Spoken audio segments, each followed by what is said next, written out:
All right, we've got a special edition of Earth Day Always with guests from Youth versus Apocalypse. Let's start with Anaya Butler. Anaya, tell me a little bit about who you are and where you are right now, just for a few moments. Hi, I'm Anaya Butler. I'm a lead circle member of Youth vs. Apocalypse. I'm also a poet. I've been a poet for about 6 years now, since I was 8. I've been doing public speaking and my activism work for about 3 years now, since I was 11. And it's an honor to be here. Right now, I'm located in Oakland, California, where I was raised, and I'm happy to be here. Awesome. Thank you for being here.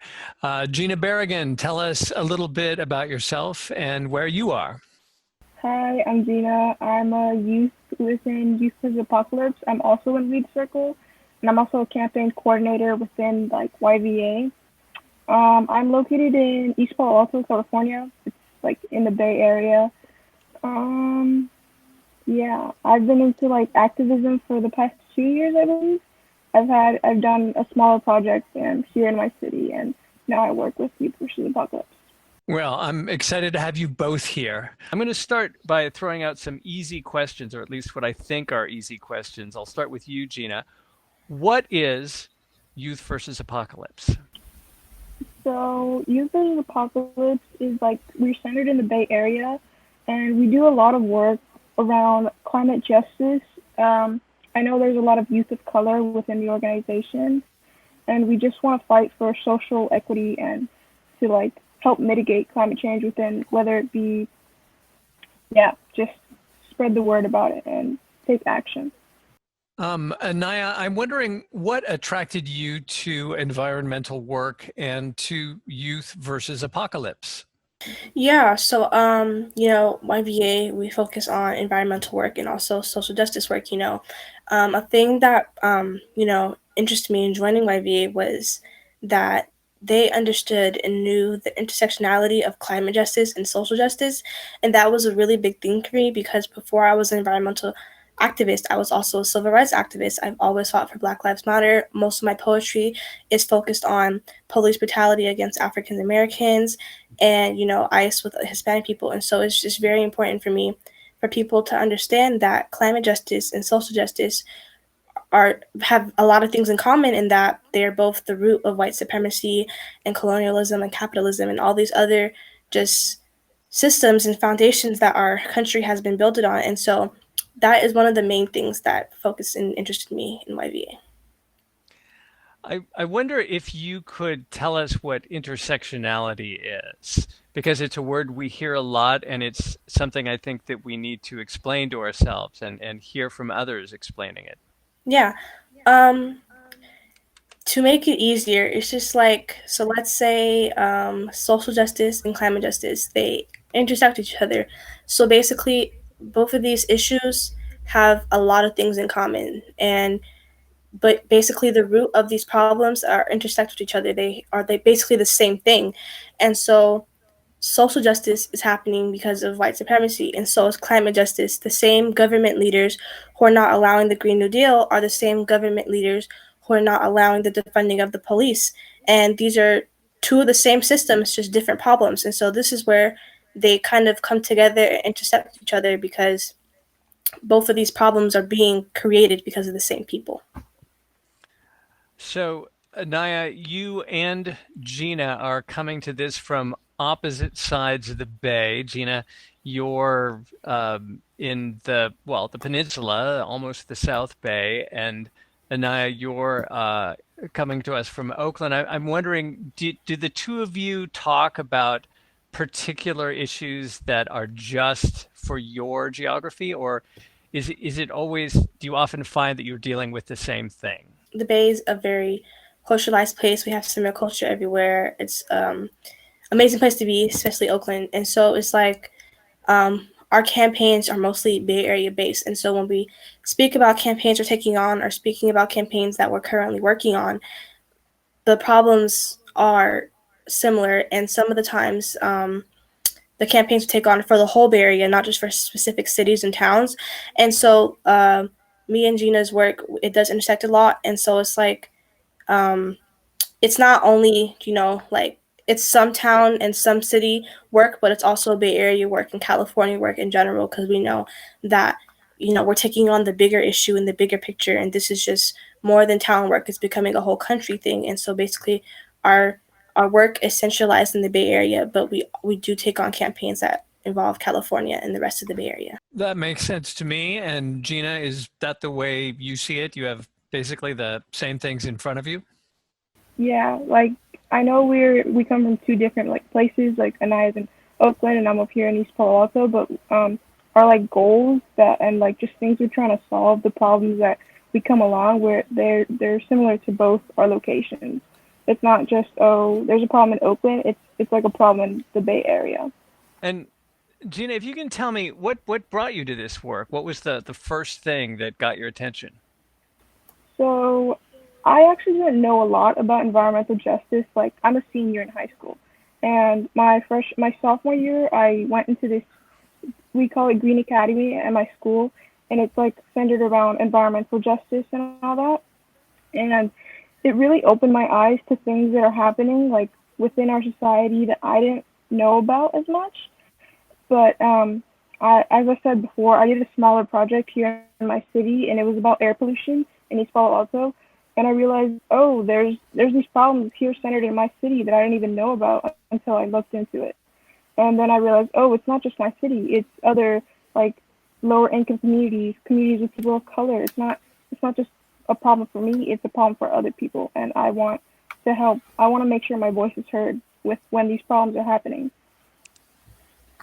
So yeah. I'm curious too if you find yourself talking to your peers about the things you do in a different way than you talk to, yeah, your family, your elders, people of my generation. Is there a way that you talk about this that is sort of interestingly youthful? Yeah, with my friends, they're actually they know about this because most of my friends are in the academy with me, but they know the problems that are going around. But if I talk to like older people, like people like my mom, she's a bit older, she doesn't really know what's happening. But like I try to like educate her and just let her know what's happening with communities and how like they're vulnerable because of like white supremacy problems that are put into this problem that are like a big issue. And it's different, but at the same time it's not because you learn that oh they may not know what's going on, but you can help them learn to what are the issues.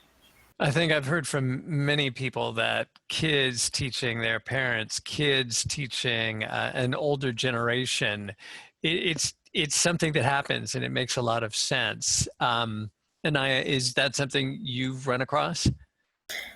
Yes, I feel like it's important for, because some adults, they don't know like what's going on in the world, or they just aren't informed. And I feel like as an activist and just as a person of youth, it's important for me to like help those adults that don't know, and try to just inform them and educating and them on what's happening in our world, because I feel like it's important for them to know, because it will be great to have their allyship. And it's just, who wouldn't want to be educated about what's going on in the world? Like, you want to know what's happening to your country, what's happening to your city, and that's very important to me. So I want to ask you guys about allyship. It's a topic that's coming up more and more often. As an older person, as someone who is more established, how can my generation be the best possible allies for you and for your generation? Well, for me, I see it as a way like I'm a young like Latina Hispanic girl, right? And our views like we experience different things, but I think the thing is like you as like a white older man, you just know that your experiences are different, but that you can stand with us with social justices, with environmental, with racism, with like just know that the situation is going on. And like it's I think it's a learning process and you can ask questions and don't be afraid to ask questions because like for me, I'm a youth and I just like I'll slip up, but it's okay like to slip up and just know you can make mistakes, but know you should be there as an ally to like your peers around you. I love the fact that you are giving me permission to make mistakes because chances are I am going to make mistakes. Anaya, what do you think? Is Gina giving me some good advice there? Yes, she's basically hit it all. You know, it's important to know that when having discussions and events and interviews like these, it's always important to, aim for people of color and aim for youth because, it's their future. And although climate change is affecting everyone, climate change is disproportionately affecting people of color and youth more. You know, kids are growing up to have asthma. It's like, it's just now a normal thing to have nowadays if you're a useful person. And it's like people of color and specifically indigenous people have been fighting climate justice for a very, very, very long time. And, people sometimes think of climate justice as this hippie thing or as this white led thing, but it's really not. It's just, it's a life or death situation. It's something that's very important and it's becoming bigger and bigger the longer we're not taking action. And so I feel like it's important for those indigenous people voices to be heard and for them to be invited to everything because, you know, it's everyone's fight, but it's affecting people differently and everyone has different experience. And I feel like that's important to take account when talking about environmental justice and social justice. I want to be sensitive to the notion too that all of the things that are difficult for people right now, the COVID pandemic, the fact that people are out of work and running out of savings, the fact that people are concerned about the environment and want to make things better, all of these things are related, and I think we're all learning at the same time just how related they are. I'm curious, do people in YVA talk about things with a perspective on all of the challenges and how they relate? And I'm sorry, let's go ahead and start with you, Anaya. Okay, so, sorry. When YVA talks about issues, talk about all issues, and we talk about how they all relate to each other and how they're all kind of like leaning on each other or how they are affecting each other. And so, like, with COVID and all everything, it's very hard. It's not hard. It's been challenging for us to think of new ideas to still have youth involved in like campaigns and everything, and we can't see each other in person, or thinking of ways that we can have a strike without actually having a strike because no one's at work. So what do we call that? And so I know that social media has been a big, big, big tool for YVA's work. And we have school groups and school clubs that bring youth in to learn about climate justice work and environmental justice work and social justice work. And so I feel like it's just those little things are some of the biggest impacts that we have because of COVID-19. But at the same time, we're still getting through it. We're still talking about it. We're still creating new ideas, and we're making the best of it. And we're still trying to find ways to help the community during this big pandemic and while staying safe. So I feel like we're still learning, but we're getting the hang of it. Yeah, I have a feeling you guys are going to be teaching us a few things about how to balance all these things, how to juggle all these balls, because they all got to be in the air and they all got to be managed. Gina, what do you think? How do you manage all these balls that are in the air for all of us? Um, I think it's just like for me, everything's happening at once, and it is a stressful time. But at the same time, I know like COVID will hopefully eventually be over, and there'll be like another side to this. And while we're through this, as long as we're like all working together, like within YBA, we make sure we have good communication. We email each other. We like within Lead Circle, we talk about things. We talk about different issues. We just make sure we're engaging with each other and the communication is open, and just acknowledge everything that's going on and try to do, I guess, everything at once, but at a good pace. It is a challenge. What do you guys think about the election? Are you working on any election related items? And maybe Gina, you can tell me, is there election work going on in the South Bay these days? Um, I actually don't know too much. Maybe Anaya can answer that one. Well, sure. Yeah, so I'm sorry, I'm 14, so I'm not eligible to vote. But basically YBA, we're a C like a sponsored candidate for the election, but you know, we are getting on meetings for different candidates to see what their climate plan is to make sure that our voices are heard and like some of the standards are at least met, or trying to put out some new ideas for them. And so it's hard as young people because most of like all of YBA people are youth, and so as people who can't vote, it's hard to tell people well, we need this, but you can't even vote because that's what people think of. Like, why are you giving ideas if you can't vote? But at the same time, eventually we will be able to vote, and those years are not coming back fast enough. And so, we're trying to have people just think about the little things of, you know, actually researching your candidates and seeing what they're about, and especially their climate plan, because by the time the next election is up, it's going to be like, what are we going to do? Because we have about 10 years before the damage is irreversibly like done, and so we have to just keep making plans and keep giving our efforts and our ideas and everything like that. I'm realizing something because I had looked at who you are online and the things that YVA has done, and I find them so meaningful and serious. I hadn't even thought about the fact that I'm going to need to get permission slips from your, parents to put this video online. So remind me about that later. Yes. Um, One of the things I kind of want to finish up with though is what your projects are, what you're hoping to do for the rest of this year and into 2021. And Anaya, you want to tell me a little bit about that? Yes. Gina could give her campaign explanation. I can give the rest of them. I know them pretty well, I guess. So we have about, I guess, 6 or 5 campaigns going on right now.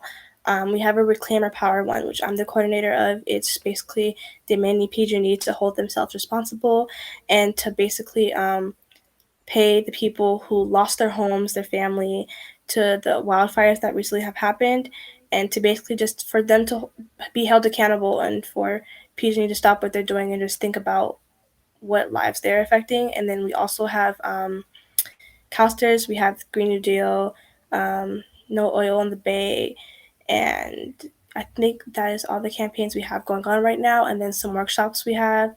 I lead a creative writing workshop that happens every week, Tuesday at 3 o'clock. Another workshop we have coming up are starting, I think, next week. We have sort of a party thing this week that another YVA Lead Circle member is doing to, I guess, encourage self care.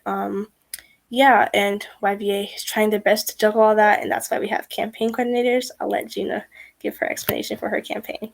Okay, before you explain though, Gina, let me just say that this is inspiring. I mean, most people I know are doing a couple of things, and you guys are like, well, there's these 12 things. So anyway, with that said, Gina, go ahead. Yeah, as I'm a coordinator, so I'm a campaign coordinator for one of the, it's called CalSTRS.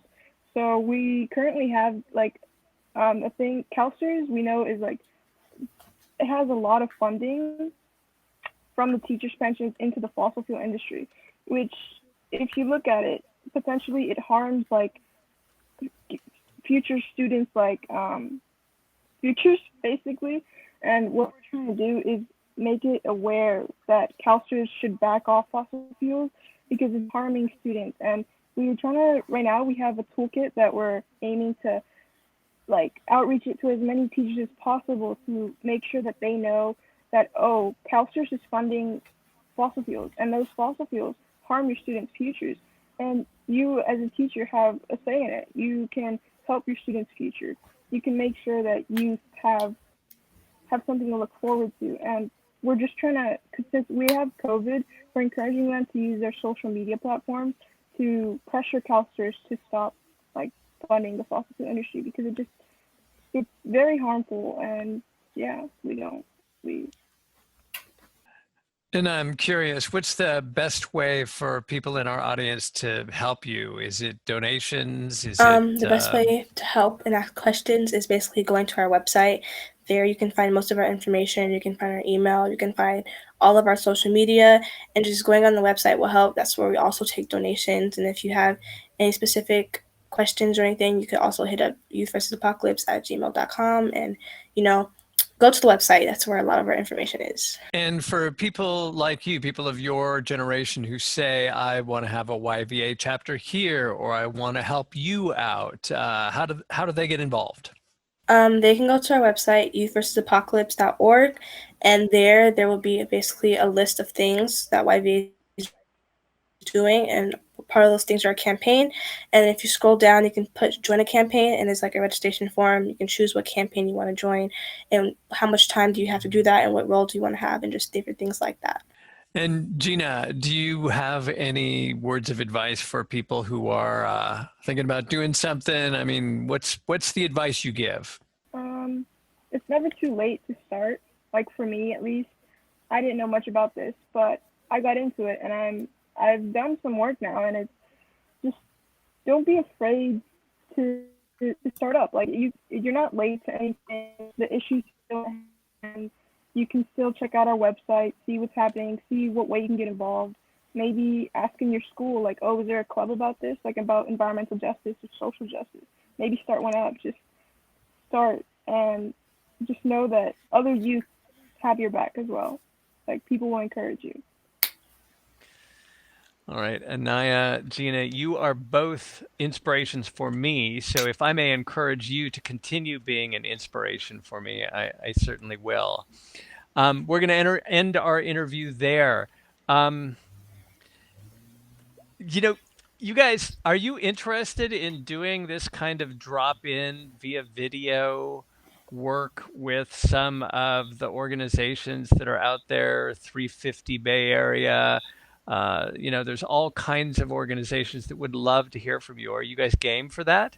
Yes, sounds cool and a good opportunity. Well, yeah. Gina? Yeah, definitely. Just have to see Okay. where it would fit. Yeah. All right. Thank you again, both of you, for being here. This has been great. I'm going to put up the contact info for Youth versus Apocalypse. And yeah, thank you. Thank you. Bye. Thank you. All righty. Well, we're going to finish off with a note about the shoe strike coming up on August 29th. If you want to be part of the shoe strike, this is probably easiest if you're in Marin County, and even easier if you're close to Novato City Hall. The shoe strike, I'm just going to refer to my notes here, is something that's modeled on the tradition of Greta Thunberg's score strike for climate. I'm not going to, just can't do that. Anyway, it's a way of being at an environmental protest, your shoes, that is, and all you have to do is drop off your shoes and your signs. Go to greennovato.com. That's www.greennovato, one word, greennovato.com. And there's stuff right on the front page. We're doing this with 350 Marin, and it's going to be fun and interesting. So I hope to see you there. Of course, if you are watching a rebroadcast of this and it is past August 29th, we won't be there because it happened. All right. Thanks again for tuning in. We'll see y'all soon. Bye-bye.